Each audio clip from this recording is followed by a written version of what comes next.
Hi friends, రైతన్న ఛానల్కు స్వాగతం. రైతు భరోసా అమలుపై కీలక ప్రకటన. అదేందనేది వీడియోలో తెలుసుకుందాం. ఇప్పటివరకు మన ఛానల్ని సబ్స్క్రైబ్ చేయకపోతే సబ్స్క్రైబ్ చేయండి, లైక్ చేయండి, షేర్ చేయండి, కామెంట్ చేయండి. తెలంగాణ రైతులకు ఎప్పుడెప్పుడు అని ఎంతో ఆసక్తిగా ఎదురు చూస్తున్నటువంటి రుణమాఫీ అమలు ప్రక్రియను కాంగ్రెస్ ప్రభుత్వం ఇప్పటికే ప్రారంభించింది. ఇందులో భాగంగానే తొలి విడతలో ₹1,00,000 వరకు రుణాలు ఉన్న రైతులకు అకౌంట్లోకి నగదు జమ చేసింది.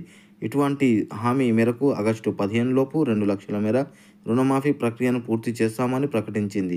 రేవంత్ రెడ్డి ప్రభుత్వం రుణమాఫీ తర్వాత ఇప్పుడు అందరి దృష్టి రైతు భరోసాపైనే పడింది.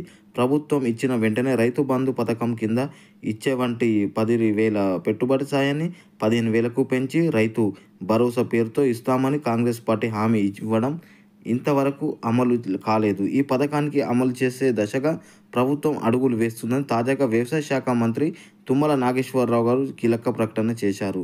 రైతు భరోసా పథకాన్ని అమలు చేసేందుకు ప్రభుత్వం సిద్ధంగా ఉందని తెలిపారు. మార్గదర్శకాలు ఎలా ఉండాలనేది ఈ బడ్జెట్ సమావేశాల్లో 2 సభల్లో చర్చించినట్లు తెలిపారు. అందరికీ సభ్యుల అభిప్రాయం తీసుకొని ప్రభుత్వం తుది నిర్ణయం తీసుకుంటుందని వెల్లడించారు. ఇప్పటివరకు మన ఛానల్ని సబ్స్క్రైబ్ చేయకపోతే సబ్స్క్రైబ్ చేయండి, లైక్ చేయండి, షేర్ చేయండి, కామెంట్ చేయండి. జై జవాన్, జై కిసాన్, జై భారత్.